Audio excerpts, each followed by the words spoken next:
बिस्मिल्लाहिर्रहमानिर्रहीम। जी तो dear students, अस्सलाम वालेकुम। आज हम ग्रामर के नए टॉपिक के साथ आपकी खिदमत में हाजिर हैं। ये जो टॉपिक है जिसका नाम है सब्जेक्ट वर्ब एग्रीमेंट। तो जो सब्जेक्ट वर्ब एग्रीमेंट जो टॉपिक है डियर स्टूडेंट्स, सबसे पहले तो आप ये जान लें कि दुनिया भर में जहाँ पे भी ग्रामर बेस्ड कोई टेस्ट होते हैं उन सब में one of the important topics जो कि तमाम एग्जामिनर्स की एक अच्छी चॉइस, एक मकबूल चॉइस भी है, that is subject verb agreement. तो जैसा कि अगर हम पहले तो ये समझने की कोशिश करेंगे कि बेसिकली सब्जेक्ट वर्ब एग्रीमेंट में होता क्या है, ये किस तरह का एग्रीमेंट होता है, और उससे भी बड़ी पहले हम बड़ी बुनियादी बात कि वर्ब क्या होता है, सब्जेक्ट क्या होता है, इसके मुताबिक जो है वो जानने की हम कोशिश करेंगे ताकि तालिब इल्मों को आपको बड़ी बुनियाद से जो है वो बेहतर चीज़ों की समझ लग सके। किसी भी तरह का तालिब इल्म इसको देखे तो उसको इसका बुनियादी मवाद भी जो है वो उसे मिल सके इस लेक्चर के थ्रू, और यकीनी तौर पे अगर कोई एडवांस लेवल के, जैसे हमारा मेन फोकस एमडी कैट के स्टूडेंट्स का है, तो उनके लिए भी इसमें प्रॉपर सॉलिड और हर तरह की कॉम्प्रिहेंसिव जो है वो मदद मौजूद हो।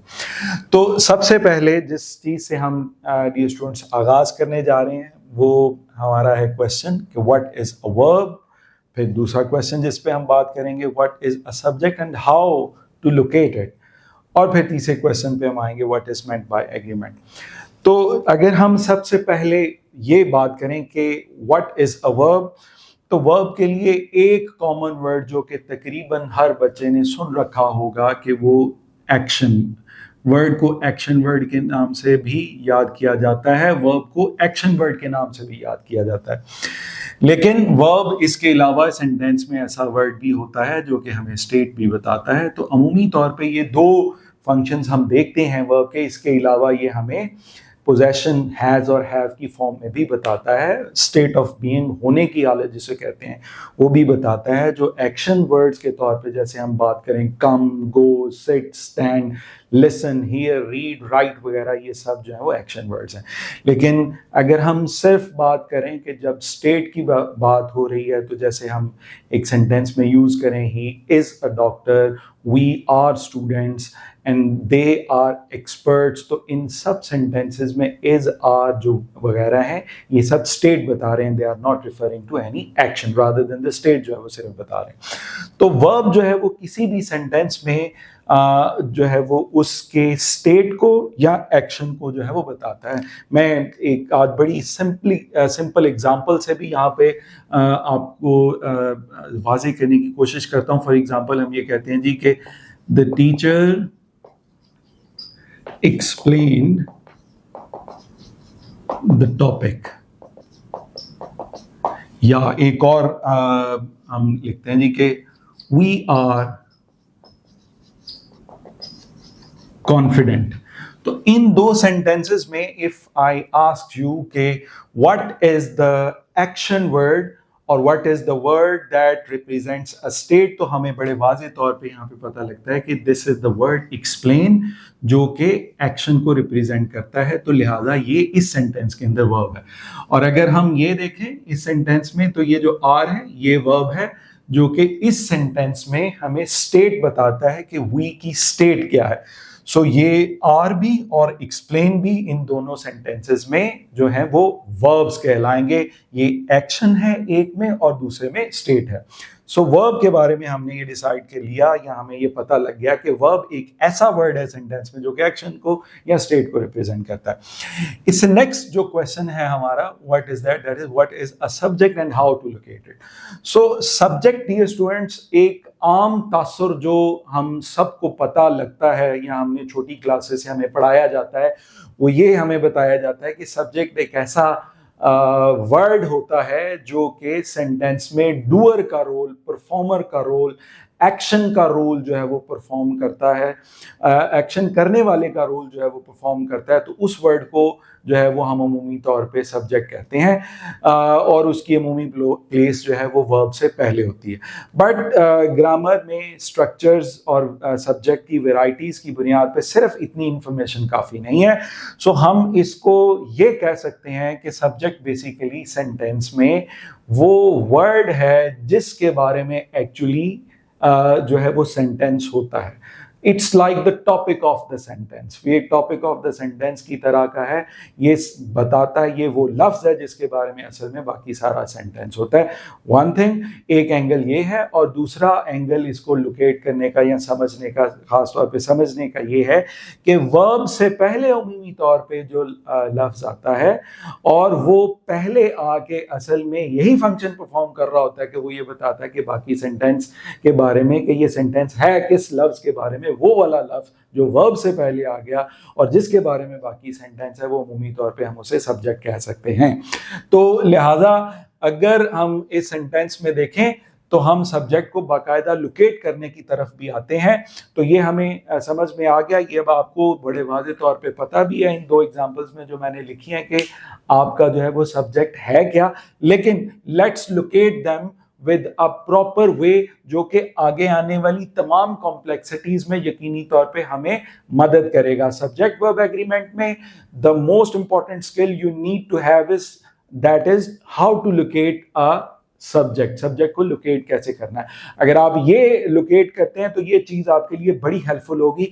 इसको कैसे हेल्पफुल होगी ये हम अगली जो क्वेश्चन का आंसर है, अगला जो क्वेश्चन का आंसर है उसमें हम यकीनी तौर पे समझ पाएंगे। तो पहले अगर हम ये देखें कि how to locate the subject, हम इसको देखें तो इस सूरत में डियर स्टूडेंट्स हमारे लिए सबसे इंपॉर्टेंट जो वर्ड है वो लोकेट करने के वाले से वो वर्ब ही है। So what do we do when we want to locate a subject? तो हम ये कहते हैं कि वर्ब से पहले हम जाके एक क्वेश्चन पूछते हैं and that question is who और व्हाट। सिमिलरली इस सेंटेंस में भी हम इसी तरह से करेंगे, हु और व्हाट।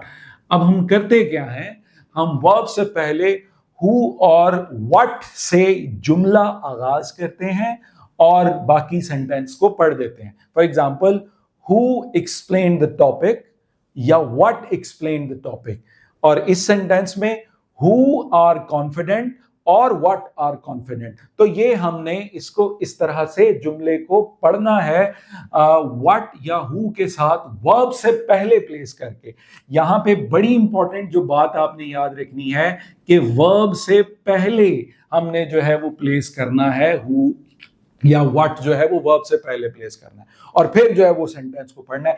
जब अब ये बन गया एक क्वेश्चन, इस क्वेश्चन का आंसर जो सेंटेंस का सेगमेंट बन गया दैट इज आवर सब्जेक्ट। फिर से मैं दोहराऊं इस जुमले को कि इस क्वेश्चन का जो कि हमने बनाया हु और व्हाट लगा के means who explain the topic या हु आर कॉन्फिडेंट, जो सेगमेंट जो वर्ड या जो सेगमेंट ऑफ द सेंटेंस हमारे इस सवाल का जवाब बन गया dear students that is our subject. For example, इसमें हमारा क्या कहते हैं कि ये आंसर बना द टीचर और इसमें हमारा जो आंसर क्या बना, ये बना, तो ये हमारा सब्जेक्ट हो गया। और ये यहाँ पे द टीचर के एतबार से अगर हम देखें तो ये टीचर हमारा सब्जेक्ट हो गया। तो सब्जेक्ट को लोकेट करने का तरीका डियर स्टूडेंट्स ये हुआ कि हु और व्हाट क्वेश्चन हमने बनाना है, लेकिन हु और व्हाट क्वेश्चन की प्लेस क्या है that is before the verb. तो ये हमें ये अंदाजा हो गया कि हम किसी भी सेंटेंस के, this is a simple example, हम इसको थोड़ा सा ये जो हमने वैरायटी ऑफ सब्जेक्ट पे हैं इस पे जब थोड़ा सा हम आगे आते हैं तो इस पर जरा हम कॉम्प्रिहेंसिवली इस पे प्रैक्टिस करेंगे। आपको लगेगा कि ये सिर्फ इतने सिंपल सेंटेंसेस पे नहीं बल्कि हर तरह के कॉम्प्लिकेटेड सेंटेंस में ये टेक्निक, ये टिप हमें मदद करेगी। आगे आके भी हम इसे देखेंगे। तो अभी हमें ये पता लग गया कि वर्ब क्या है। वर्ब हमने कहा जी कि वो एक्शन वर्ड है या स्टेट को बताने वाला वर्ड है। सब्जेक्ट क्या है ये हमें पता लग गया कि वो वर्ब से पहले अमूमी तौर पे प्लेस किया जाने वाला वर्ड है या वर्ड्स हैं, और हमें ये बताते हैं कि what the sentence is actually about. वो डूअर भी हो सकता है, जरूरी नहीं है कि डूअर हो, लेकिन डूअर भी हो सकता है। This is one of the possibilities. तो लिहाजा ये हमारे क्वेश्चंस जो है वो हमने आंसर पहले दो किए। अब हम तीसरे पे आते हैं। डियर स्टूडेंट्स, सबसे बड़ी बात कि सब्जेक्ट और वर्ब में एग्रीमेंट है किस चीज का। तो बुनियादी तौर पे अगर हम बात करें डियर स्टूडेंट, तो सब्जेक्ट और वर्ब में एग्रीमेंट है नंबर का एग्रीमेंट है। अब ये जो टर्मिनोलॉजी नंबर की है जो हम ग्रामर में इस्तेमाल करते हैं, इससे क्या मुराद है? ग्रामर में नंबर से मुराद है कि किसी भी ग्रामेटिकल एलिमेंट का सिंगुलर होना या उसका प्लूरल होना। तो नंबर से मुराद है कि सिंगुलर होना या प्लूरल होना किसी ग्रामेटिकल एलिमेंट का। तो लिहाजा पहले दो क्वेश्चंस के बाद अब हम तीसरा जो क्वेश्चन है हमारा, which is one of the most important questions of this topic, what is meant by agreement. तो देखना हमने ये है कि ये सब्जेक्ट और वर्ब के दरमियान जो एग्रीमेंट है वो है किस चीज का। तो डियर स्टूडेंट्स, जो सब्जेक्ट और वर्ब में जो एग्रीमेंट मौजूद है या वो एग्रीमेंट जो हमने मेंटेन करना है, जो इंश्योर करना है between the subject and verb, that is the agreement of number. और ग्रामर की टर्मिनोलॉजी के हवाले से जब हम लफ्ज नंबर कहते हैं तो नंबर से मुराद है किसी ग्रामेटिकल एलिमेंट का सिंगुलर होना या प्लूरल होना। तो एक्चुअली हम क्या करते हैं, सब्जेक्ट और वर्ब का एग्रीमेंट वो नंबर का करते हैं। वो किस तरह से करते हैं, उसकी बुनियादी स्पिरिट्स जो है वो डियर स्टूडेंट्स ये है कि फॉर एग्जांपल अगर हम ये देखें कि हमारे पास सब्जेक्ट है तो सब्जेक्ट का भी हमारे पास नंबर है, सिंगुलर है और प्लूरल है। और इसी तरह हमारे पास वर्ब है, तो वर्ब का भी हमारे पास जो नंबर है वो सिंगुलर भी है और प्लूरल भी है। तो हमने करना क्या है, हमने करना ये है कि सिंगुलर सब्जेक्ट के लिए सिंगुलर वर्ब या सिंगुलर वर्ब के लिए सिंगुलर सब्जेक्ट, या प्लूरल सब्जेक्ट के लिए प्लूरल वर्ब या प्लूरल वर्ब के साथ प्लूरल सब्जेक्ट। तो ये सब्जेक्ट वर्ब एग्रीमेंट की बेसिक स्पिरिट है। अगर इसी बात को हम और ज्यादा सिंप्लीफाई करें तो और ज्यादा सिंप्लीफिकेशन इसकी ये है कि जो वर्ब सिंगुलर होने से क्या मुराद है। तो डियर स्टूडेंट्स, वर्ब सिंगुलर होने से मुराद है इज या वॉज या हैज या डज जब आए तो उसके साथ फर्स्ट फॉर्म, या सिंपली एस और ई फर्स्ट फॉर्म के साथ हम एस या ईएस की एडिशन कर रहे हैं। तो this is all singular verb. तो इसका मतलब ये हुआ कि जब सब्जेक्ट का नंबर सिंगुलर होगा तो उनके साथ इन्हीं में से कोई एक वर्ब इस्तेमाल किया जाएगा। तो फिर प्लूरल वर्ब से क्या मुराद हुआ, प्लूरल वर्ब से मुराद हुआ आर या वर या हैव या डू के साथ फर्स्ट फॉर्म, या जब हम फर्स्ट फॉर्म यूज करें तो फिर उसके साथ कोई एडिशन नहीं होगी एस या एस की, जैसे हमने यहां की थी। तो इसका मतलब ये हो गया कि अगर हमारे पास सब्जेक्ट का नंबर प्लूरल एस्टेब्लिश हो गया तो फिर उसके साथ जो वर्ब आएगा वो इन्हीं में से एक आएगा। So for singular subjects, all singular subjects, when the subject has been established as singular, then this will be the verb choice. Or if we have established the subject as plural, then these are the verb choices. तो इस तरह से हमारा subject verb agreement complete होता है। तो एक angle से देखें तो आप कह सकते हैं ये तो बात एक्चुअली खत्म होगी, लेकिन इसमें जो चीज है समझने की, जिसकी वजह से ये जो सब्जेक्ट वर्ब एग्रीमेंट का टॉपिक है एग्जामिनर का basically one of the favourite topics बन जाता है, that is the nature and variety of the subject. कि सब्जेक्ट के अंदर असल में वेराइटी काफी ज्यादा है। वो पंजाबी की एक मिसाल कहते हैं कि सब्जेक्ट एक पोटे से लेके सोटे जितना हो सकता है। It can extend to a long phrase और इवन अ क्लॉज, और it can only be a word, एक वर्ड भी जो है वो हो सकता है। तो सब्जेक्ट में वेराइटी क्या होती है उसको बेसिकली हमारे आगे सारे टॉपिक का जो बेसिक स्कोप है यही है कि हमने सब्जेक्ट की वैरायटी को अंडरस्टैंड करना है। तो हम वन बाय वन जो है वो इसके तमाम केसेस को डिस्कस करते जाएंगे। तो सबसे पहले हमारे पास जो basic varieties of the subject हैं उस पे हम जो है यहां से जो हमने ये लिखा भी है इससे आगाज करेंगे जी, कि हम किस तरह से सब्जेक्ट को इवन जो हमने पहले पढ़ा लोकेट करेंगे और बेसिकली सब्जेक्ट में वैरायटी क्या है। तो यहां पे ये जो हमने सीखा था कि व्हाट और हु क्वेश्चन वर्ब से पहले प्लेस करके हम सब्जेक्ट को लोकेट कर सकते हैं, वो भी हम यहाँ पे देखते हैं और फिर साथ साथ हम इसकी वैरायटी को भी देखते हैं। फॉर एग्जांपल ये हमारे पास एक सेंटेंस है पहला वाला, तो इसमें जो हमारा वर्ब है दैट इज ब्रिंग्स। तो ब्रिंग्स जो है यहाँ पे हमारे पास वर्ब है, तो इसको हम अगर उसी तरह से क्वेश्चन बनाए से कि हम कहते हैं जी कि हु और what brings colour and delight. तो इस सेंटेंस का जो सेगमेंट हमारा इस सवाल का जवाब बन रहा है दैट इज स्प्रिंग। तो स्प्रिंग को अगर हम डियर स्टूडेंट्स देखें तो ये इन अ वे एक अनकाउंटेबल नाउन है।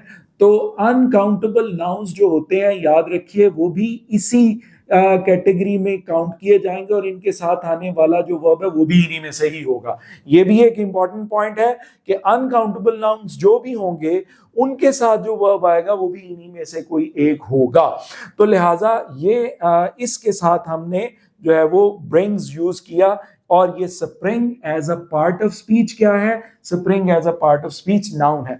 ये बात मैं इतने वसूख से इसलिए कह सकता हूं कि this is one of the basic functions of the noun as a word, कि वो सेंटेंस के सब्जेक्ट के तौर पे यूज होता है। एक वर्ड जो सेंटेंस के सब्जेक्ट के तौर पर यूज होता है वो या तो नाउन हो सकता है या प्रोनाउन हो सकता है। सो वी आर श्योर कि ये प्रोनाउन तो नहीं है, then it is obviously the noun. So sentence में सब्जेक्ट की पहली वैरायटी ये है कि वो नाउन जो है वो सेंटेंस में सब्जेक्ट के तौर पे यूज होता है। अब हमारे पास अगले सेंटेंस में अगर हम आए तो वही हम फॉर्मूला यहाँ पे अप्लाई करते हैं, वही टेक्निक यहाँ पे हम अप्लाई करते हैं कि हमारे पास वर्ब है आर ट्राइंग और इसके साथ हम जो है वो हु और व्हाट क्वेश्चन अगर बनाए। फॉर एग्जांपल हम ये कहते हैं कि हु और what are still trying to find the cause of trouble. So इस पर्टिकुलर क्वेश्चन का जवाब हमारे पास आया वी इज अ प्रोनाउन। आपको पता है ये पर्सनल प्रोनाउन है, फर्स्ट पर्सन है, उसका प्लूरल केस है।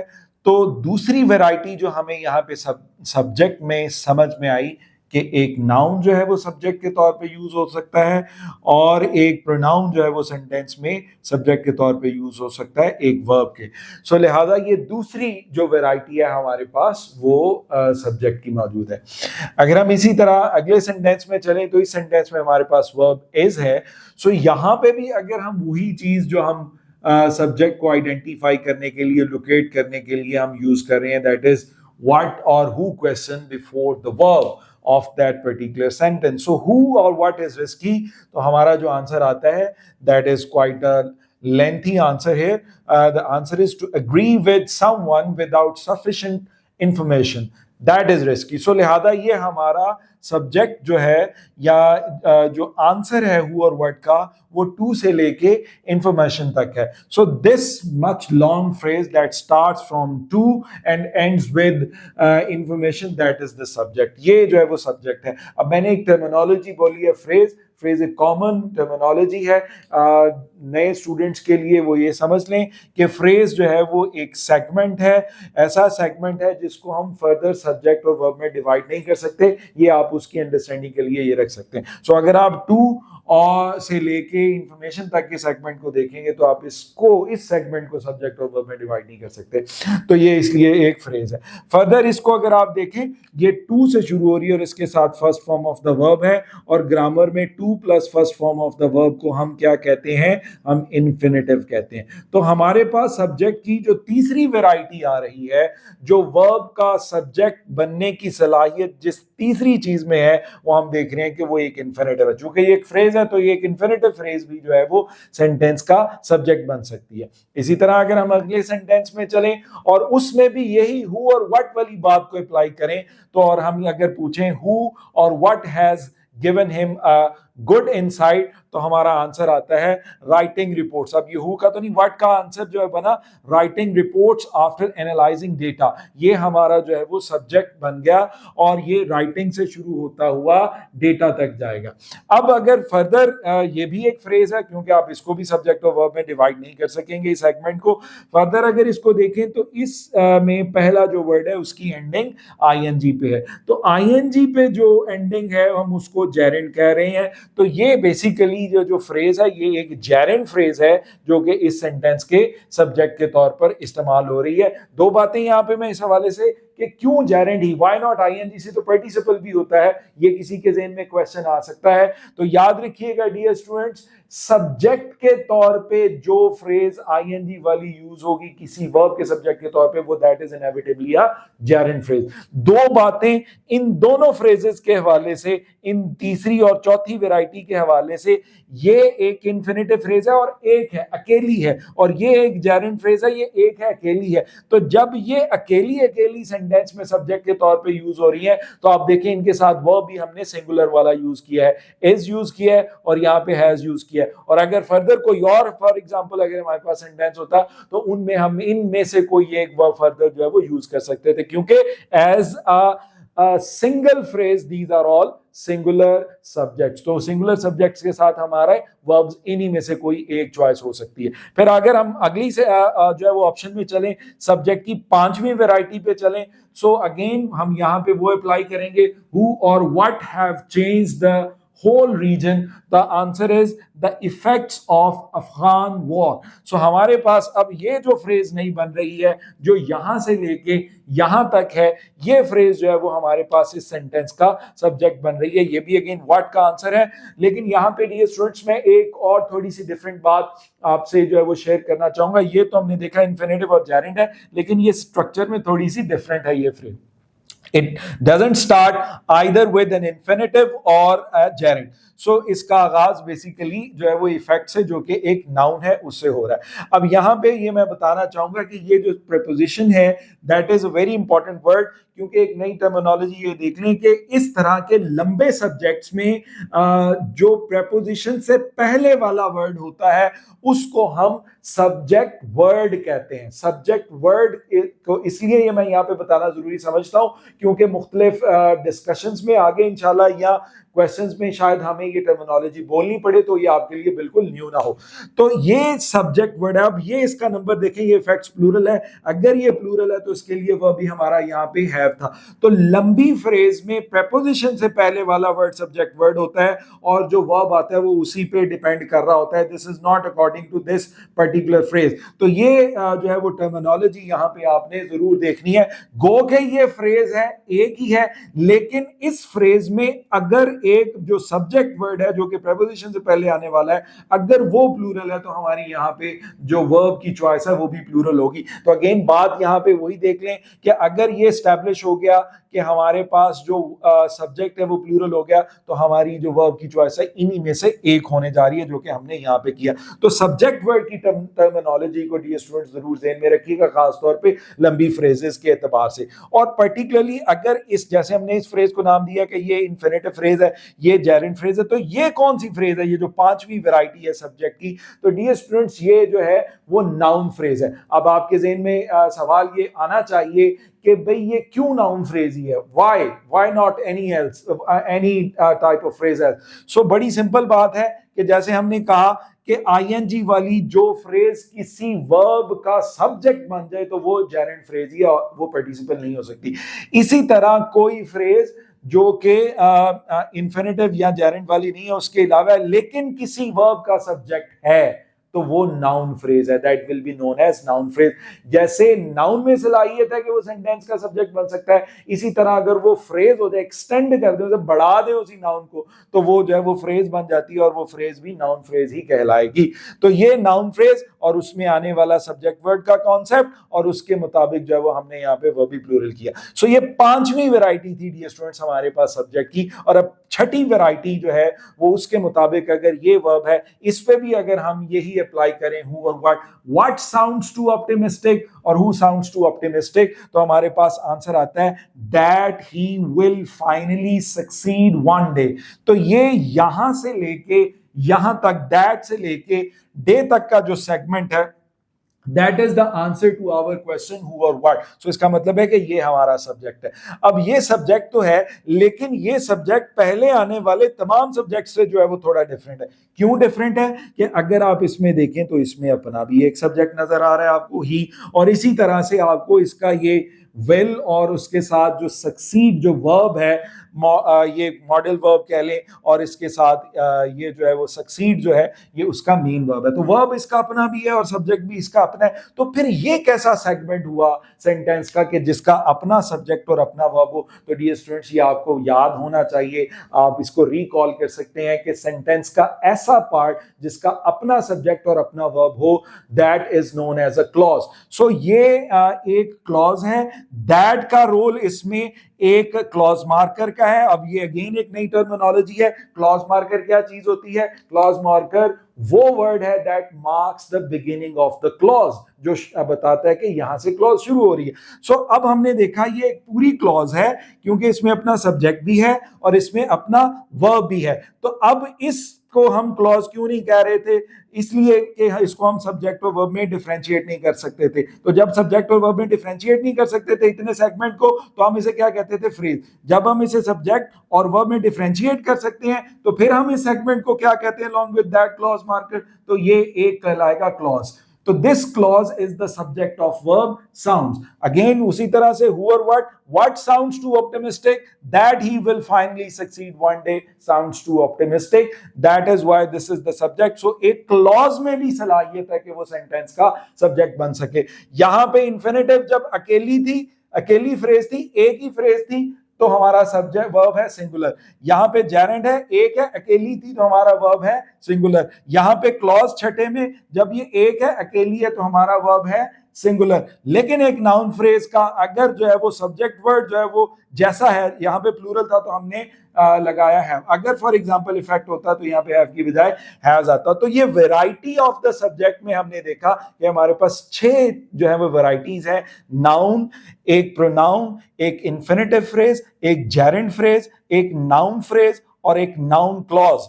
नाउन क्लॉज मैं इसे क्यों कह रहा हूं? सिमिलर रीजन जो कि मैंने इसके लिए आपको बताई थी नाउन फ्रेज के लिए, कि किसी और क्लॉज में ये सलाहियत नहीं है, ये किसी और क्लॉज का फंक्शन नहीं है कि वो वर्ब का सब्जेक्ट बन सके, वो सेंटेंस का सब्जेक्ट बन सके। अगर कोई क्लॉज है वो सेंटेंस का सब्जेक्ट बनेगी, वो सिर्फ और सिर्फ नाउन क्लॉज ही कहलाएगी। सो इसीलिए मैं इतने वसूख से इसे कह रहा हूं नाउन क्लॉज। तो ये हमारे पास वेराइटी डियर स्टूडेंट्स हमने देख ली, ये हमारे पास सब्जेक्ट में ये वेराइटी है। सो साथ साथ आप देख रहे हैं कि किस तरह से जो है वो सब्जेक्ट अपने वर्ब के साथ एग्री कर रहा है। तो पहला पॉइंट हमने देखा कि सब्जेक्ट और वर्ब एग्रीमेंट बेसिकली बड़ा सिंपल है कि सिंगुलर के लिए सिंगुलर, तो एल्यूसिवनेस उसमें इस वैरायटी की वजह से आ जाती है। सो पहली एल्यूसिवनेस या पहली डिसेप्शन जिसकी वजह से एग्जामिनर आपको जो दी जाने वाली मिस्टेक है उसको मास्क कर सकता है, हाइड कर सकता है, that is the variety of the subject. So this is the first type of variety जो हमने देखा कि स्ट्रक्चरली सब्जेक्ट्स जो है वो किस तरह से वेरी कर सकते हैं। एक और अंदाज जो कि अब यहां पे हम देखेंगे कि सब्जेक्ट किस तरह से थोड़े एल्यूसिव हो सकते हैं, उसमें वैरायटी और किस तरह से आ सकती है और वो एग्जामिनर को किस तरह से मौका दे सकती है कि जो एग्जामिनर स्टूडेंट्स के लिए थोड़ी सी कंफ्यूजिंग सिचुएशंस क्रिएट कर सके। वो सिचुएशन है dear students that is compound subject. अब कंपाउंड सब्जेक्ट क्या है? कंपाउंड सब्जेक्ट सादा लफ्जों में ये कह लें कि जिसका के कंटेंट ऐसे हैं 1+1 या 2+2, यानी कि एक ही तरह के, या 2+1 या 1+2 भी दो कंटेंट्स हैं, वो नंबर में सेम भी हो सकते हैं और वो नंबर में, या नंबर से मेरा सिंगुलर और प्लूरल होने में, वो नंबर में सेम भी हो सकते हैं और नंबर में डिफरेंट भी हो सकते हैं, लेकिन वो एक से ज्यादा है। जैसे कि अगर आप इन सेंटेंसेस में आए, हमारे पास यहाँ पे क्या है जी? My brother, that is say कि ये 1 है, और that is we have also I, that is 2। तो 1 and 2 या 2 और 1 या 1 और 1 यानी कि 2 हैं ये आप, और ये किससे मिलाए गए हैं? एंड से।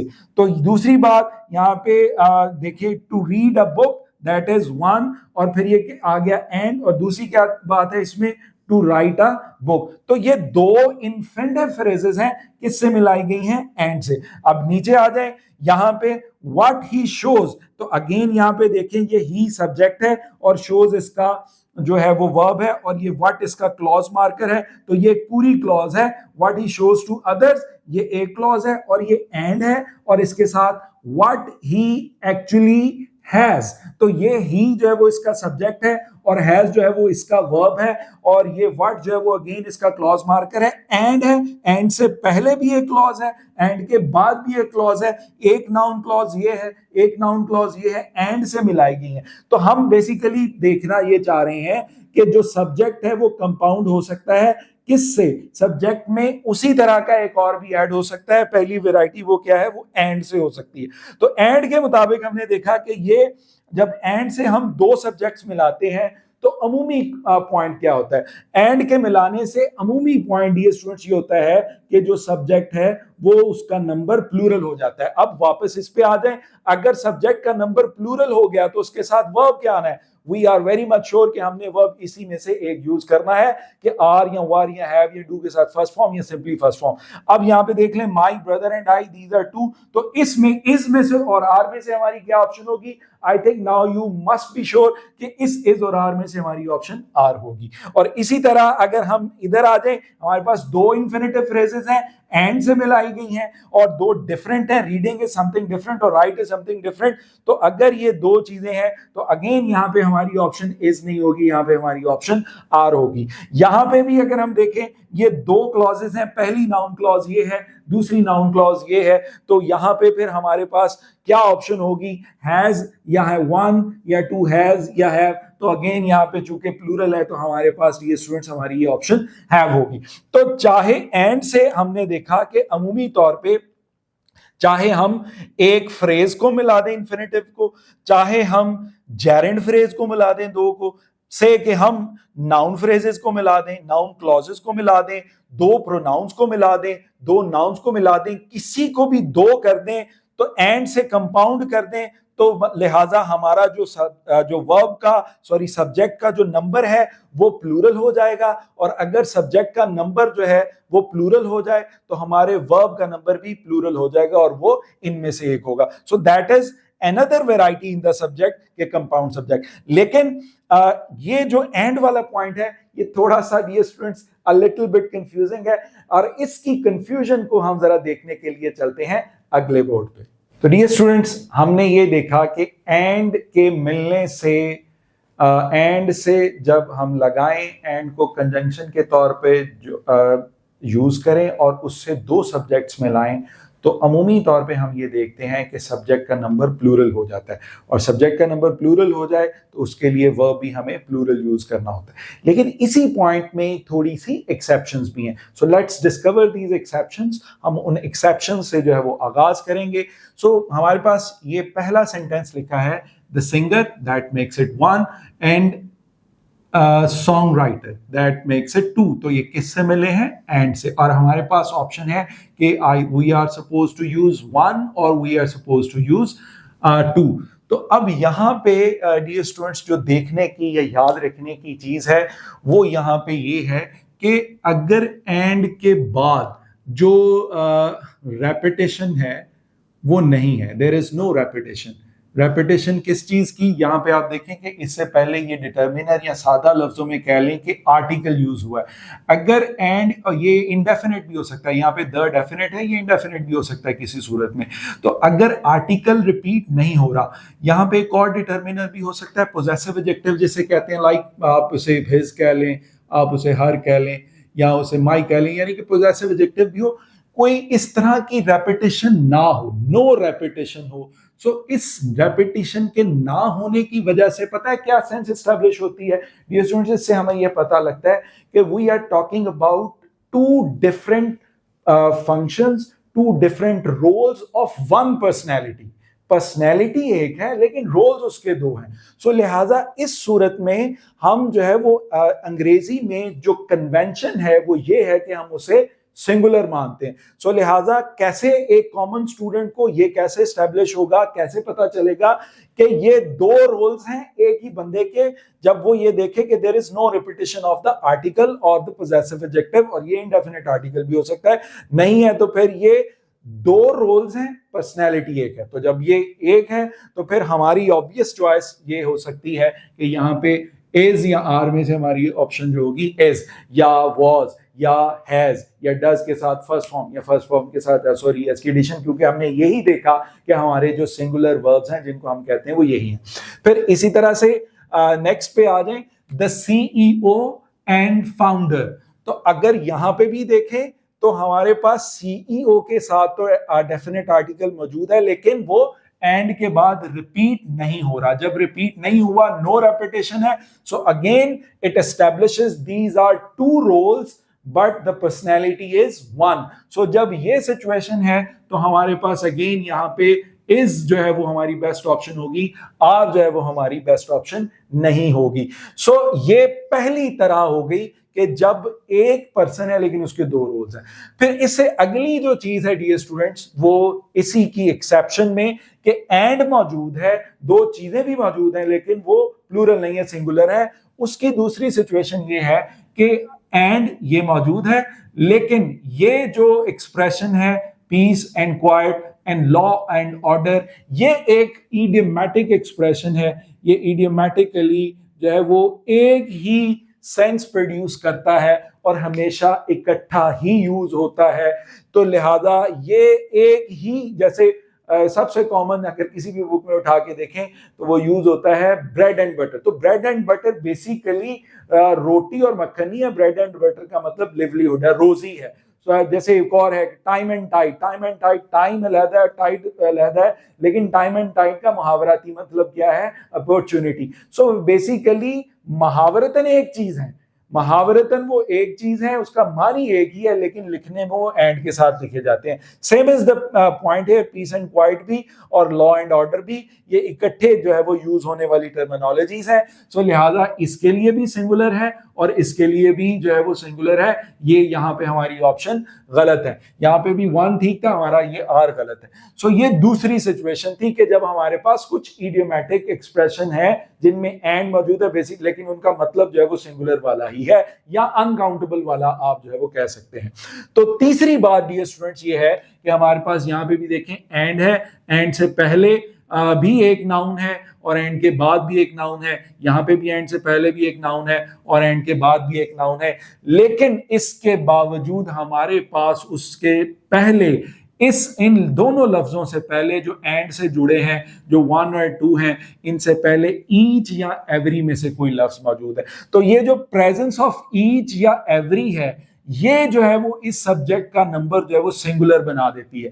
जब ये इसका नंबर सिंगुलर हो गया तो फिर हमारी ऑप्शन ऑब्वियसली हैव नहीं हो सकती, इधर भी नहीं हो सकती, इधर भी नहीं हो सकती, तो हमारी ऑप्शन यहाँ पे हैज होगी और हमारी यहाँ पे ऑप्शन हैज होगी। सो ईच और एवरी में अगर चाहे, यानी कि आप इसको इस तरह से भी लिख सकते हैं, each designer and each developer, ये ईच की रेपिटेशन भी हो सकती है, but even if it is not repeated, ये अगर नहीं भी रिपीट हुआ तो फिर भी ये सिंगुलर के तौर पे इस सब्जेक्ट का नंबर जो है वो इसको सिंगुलर कर देगा, और अगर ये सिंगुलर कर देगा तो हमारी ऑप्शन यहाँ पे भी हैज है और यहाँ पे हमारी ऑप्शन यहाँ पे भी हैज है। सो लिहाजा अभी हमने बेसिक पॉइंट जो पढ़ रहे हैं वो क्या है? वो है कंपाउंड सब्जेक्ट का। तो कंपाउंड सब्जेक्ट कैसे होता है? कंपाउंड सब्जेक्ट से मुराद क्या है कि 1+1 हो जाना या 2+2 हो जाना या 1+2 हो जाना या 2+1 हो जाना, यानी कि एक से जायद हो जाना। अब क्या कहते हैं कि हमने देखा कि पहली सिचुएशन कंपाउंड होने की है एंड के साथ, तो अब हम आगे देखते हैं कि और किस तरह से सब्जेक्ट जो है वो कंपाउंड हो सकता है। तो हम अब यहाँ पे देख रहे हैं कि हमारे पास सब्जेक्ट कंपाउंड हो सकता है आइदर और से, नाइदर नॉर से, not only but also say, और या सिर्फ लफ्ज और से या सिर्फ लफ्ज नॉर से भी जो हमारे पास सब्जेक्ट है वो कंपाउंड हो सकता है। आइदर और ये जो यहां तक है इनको हम को रिलेटिव कंजंक्शंस भी कहते हैं, को रिलेटिव्स भी कहते हैं, या को रिलेटिव कंजंक्शंस या सादा लफ्जों में पेयर्ड कंजंक्शंस भी जो है वो हम इनको कहते हैं। तो अब यहां पे भी अगर आप इन सेंटेंसेस पे गौर करें, हमारे पास जो वन है विक्टिम है और इसके साथ द कल्प्रिट्स है, ये टू है, ये वन है और ये टू है, और इधर अगर आप नॉट ओनली और बट ऑल्सो के साथ हैं तो हमारे पास वन क्या है? Not only the new smartphones, तो हमारा जो वन है वो स्मार्टफोन है, और फिर बट ऑल्सो के बाद हमारा स्मार्ट वॉचेस है। सो ये टू है हमारा। और अगर हम इससे नीचे आ जाएं, द सनराइज और द सनसेट, ये और है, ये जोड़ने वाला लफ्ज है। इससे पहले सनराइज ये 1 है और इसके बाद द सनसेट ये 2 है। इन सब सेंटेंसेस में हम ये देख रहे हैं आइदर द विक्टिम और द कल्प्रिट्स, तो इसमें भी हमारे पास 2 हैं, ये आइदर और से मिले हैं, ये not only but also say मिले हैं, और ये और से मिला है। तो इस सूरत में हमारा सब्जेक्ट वर्ड जो है वो क्या होगा, या हमारा सब्जेक्ट एक्चुअली क्या है। तो 2 हैं, क्या हम इनको प्लूरल मानेंगे, क्या हम इनको सिंगुलर मानेंगे। इसका याद रखिएगा कि कलेक्टिव इंपैक्ट नहीं है। There is no collective impact के चलो 2 हो गए तो ये प्लूरल ही है, inevitably it is not like this. तो हम इस सूरत में याद रखिएगा कि हम इन सूरतों में मिलाए गए वर्ड्स को, या इस सूरत में मिलाए गए सब्जेक्ट्स में से सेकंड वन जो सेकंड वन है उसको मानेंगे। यहां पे सेकंड कल्प्रिट्स है, यहां पे सेकंड वॉचेस है, और यहां पे सेकंड सनसेट है। तो सेकंड के मुताबिक हमने वर्ब यूज करना है। अब आप देख लें, विक्टिम का नंबर सिंगुलर है और कल्प्रिट्स का नंबर प्लूरल है। नंबर मैं फिर से दोहरा दूं, नंबर सिंगुलर और प्लूरल होने को कहते हैं, तो इसका नंबर प्लूरल है। इस द न्यू स्मार्टफोन का नंबर यहाँ पे सिंगुलर है, और स्मार्ट वॉचेस का नंबर वॉचेस का प्लूरल है। और इसी तरह से सनराइज जो है वो अनकाउंटेबल सेंस में है, और ये भी अनकाउंटेबल सेंस में जो है वो आता है। अगर एक इवेंट ओकेजन के तौर पे लें तो ये सिंगुलर भी है। तो बहरहाल ये सिंगुलर है या अनकाउंटेबल है इन दोनों सूरतों में। अब यहाँ पे इससे क्या मतलब हो गया, अगर ये प्लूरल है, सेकंड के मुताबिक यूज करना है। हमारा जो सब्जेक्ट वर्ड है वो सेकंड है, हमारा सब्जेक्ट वर्ड जो है सेकंड है, हमारा सब्जेक्ट वर्ड जो है वो सेकंड है। सब्जेक्ट वर्ड की टर्मिनोलॉजी डियर स्टूडेंट्स देख लें, वो ये है कि वो एक लंबे सारे सब्जेक्ट में से वो पर्टिकुलर लफ्ज जिसको हमने सब्जेक्ट मानना है वो हमारा सब्जेक्ट वर्ड है। तो इस सूरत में सेकंड है जो हमारा सब्जेक्ट वर्ड है। सो इसके लिए प्लूरल को देखते हुए, क्योंकि कल्प्रिट्स है, ये प्लूरल है, ये प्लूरल है, ये हमारा अनकाउंटेबल या सिंगुलर है, तो इसके प्लूरल के मुताबिक हमारी सही ऑप्शन आर है, ये नहीं है। इसके मुताबिक, वॉचेस के मुताबिक हमारी सही ऑप्शन अट्रैक्ट जो है वो हो सकती है, क्योंकि प्लूरल वाला एस और ईएस के फर्स्ट फॉर्म में एस और ईएस की एडिशन के बगैर होता है, तो लिहाजा ये हमारी सही ऑप्शन है, ये वाली गलत होगी। और इसके मुताबिक चूंकि ये हम इसको सिंगुलर ही मान रहे हैं या अनकाउंटेबल मान रहे हैं, तो हमारी सही ऑप्शन ये होगी, ये वाली हमारी ऑप्शन नहीं होगी। So crux of the matter is कि जो सब्जेक्ट वर्ड 2 है, जो सेकंड है, उसको हमने इनके साथ मिलाए गए वर्ड को जो है वो हमने सब्जेक्ट वर्ड माना, और उसके मुताबिक हमने वर्ब, उसका जो भी नंबर होगा उसके मुताबिक हम यूज करेंगे। तो एक यहाँ पे बड़ी इंपॉर्टेंट बात है डियर स्टूडेंट्स, फॉर एग्जांपल फर्ज कर लें कि ये पहली ऑप्शन को हम जरा फोकस करते हैं। अगर ये सेंटेंस इस तरह से लिखा जाए, आइदर द कल्प्रिट्स और द विक्टिम, तो आपकी जो वर्ब की चॉइस है वो ऑब्वियसली चेंज हो जाएगी। लेकिन फर्ज कर लें कि आपके पास 2 ऑप्शंस हैं। 2 ऑप्शन किस तरह से, मैं इसको थोड़ा सा रिमूव करता हूं और इसको मैं दोबारा से लिखने की कोशिश करता हूं इसी सेंटेंस को, ताकि ये आप बेहतर तौर से इस एग्जांपल को समझ पाए। फॉर एग्जांपल यही जुमला ऐसे लिखा जाता है, either the culprits or the victim। तो हमारी ऑब्वियसली इसमें इज ऑप्शन हो जाएगी, इज हाइडिंग समथिंग। अच्छा, अब फर्ज कर लें कि आपको एग्जामिनर ने ये 2 ऑप्शंस दी हैं। अब हमने जो रूल पढ़ा है कि सेकंड के मुताबिक यहाँ पे विक्टिम के मुताबिक इज है और यहाँ पे कल्प्रिट्स के मुताबिक आर है, then which one is the better one out of these 2? अगर सिर्फ यही 2 पे आ गई या 4 में से ये भी है और इसके मुताबिक आपने रखना है, तो याद रखें कि वो ऑप्शन जिसके दूसरा जो वर्ड है वो प्लूरल है, उस ऑर्डर को हम प्रेफर करेंगे। यहाँ पे कल्प्रिट्स जो है वो बाद में है, प्लूरल है, तो ये प्रेफर किया जाएगा। फॉर एग्जांपल यहाँ पे विक्टिम्स हो तो इसको आप प्लूरल वाले को, जिसका इख्तितामी वाला जो है, यानी कि सिंगुलर पहले हो और प्लूरल बाद में हो, अनकाउंटेबल पहले हो, प्लूरल बाद में हो, प्लूरल बाद में होने वाले को हम प्रेफर करते हैं। ये प्रेफरेंस ऑर्डर है, ये कन्वेंशन इसकी इस तरह से लिखी जाती है। अगर, लेकिन ये याद रखिएगा कि ये बात की सूरत में हो रही है कि अगर एक ऑप्शन, दोनों एग्जैक्ट सेंटेंस है, देखिएगा सिर्फ क्या है कि एक में प्लूरल एंड पे है और एक में सिंगुलर एंड पे, और प्लूरल जो है वो हमने यहाँ पे इसको प्लूरल रखते हैं ताकि वो फर्क रहे। तो जिसका प्लूरल इख्तिताम पे आएगा, सेकंड नंबर पे आएगा, वो हमारे लिए प्रेफरेबल है। सो इसमें हमारी प्रेफरेबल ऑप्शन ये होगी। तो ये एक एडिशनल बात है लेकिन ये ग्रामर की कन्वेंशन है तो मैं यहाँ पे ये आपके साथ शेयर कर दी है। फिर एक और सिचुएशन डियर स्टूडेंट्स जिसके साथ हमारा जो सब्जेक्ट है वो कंपाउंड होता है, वो क्या है? वो है ये कुछ प्रेपोजिशनल फ्रेजेस या prepositions in addition to, including, as well as, with, together with, besides, except, apart from वगैरह। तो ये भी एक सिचुएशन है। अब यहाँ पे फिर हम इसको थोड़ा सा देखते हैं। ये हमारे पास ये लफ्ज है अलॉन्ग विद जिसकी हम बात कर रहे थे, और ये हमारे पास वो लफ्ज है इंक्लूडिंग जो यहाँ पे हमने लिखा हुआ है, और यहाँ पे ये तीसरा लफ्ज है एज वेल एज जो हमने यहाँ पे लिखा है। और अगर हम इसको फर्दर देखें तो ये द चेयरमैन है, ये 1 है, और हिज पार्टनर्स ये जो है वो 2 है। इससे क्या एस्टेब्लिश हुआ कि ये कंपाउंड है। इसी तरह जुनेद है, ये 1 है, और इसके साथ जो है वो हिज फ्रेंड्स है, ये 2 है। और इसी तरह से ऑल द सिबलिंग्स ये जो है वो 1 है, और द कजन जो है ये इसमें 2 है। तो अगेन ये कंपाउंड है क्योंकि 2 इसके कंटेंट्स हैं और ये मिले किससे हुए हैं? इस इन प्रेपोजिशन या प्रेपोजिशनल फ्रेजेस से। सो डियर स्टूडेंट्स, इस सूरत में क्या है हमारा सब्जेक्ट? जहां से हमने माना कि सेकंड वाले को हमने प्रेफरेंस देनी है, तो इसके मुताबिक क्या है? तो डियर स्टूडेंट, यहां पे मामला थोड़ा रिवर्स है, बिल्कुल बल्कि एग्जैक्ट रिवर्स है। इनके साथ जब हम मिलाएंगे 2 सब्जेक्ट्स को तो हमारा एक्चुअल सब्जेक्ट वर्ड फर्स्ट 1 है, हमारा एक्चुअल सब्जेक्ट वर्ड फर्स्ट 1 है, हमारा एक्चुअल सब्जेक्ट वर्ड फर्स्ट 1 है। तो द चेयरमैन का जो नंबर है वो क्या है? चेयरमैन का नंबर सिंगुलर है। अगर ये सिंगुलर एस्टेब्लिश हो गया है तो फिर इसके मुताबिक हमारी जो ऑप्शन है वो क्या होगी? वो हैज होगी। यहाँ पे हमारा जो नाउन है जो कि हमारा एक्चुअल सब्जेक्ट है, दैट इज जुनेद। तो जुनेद का नंबर क्या है?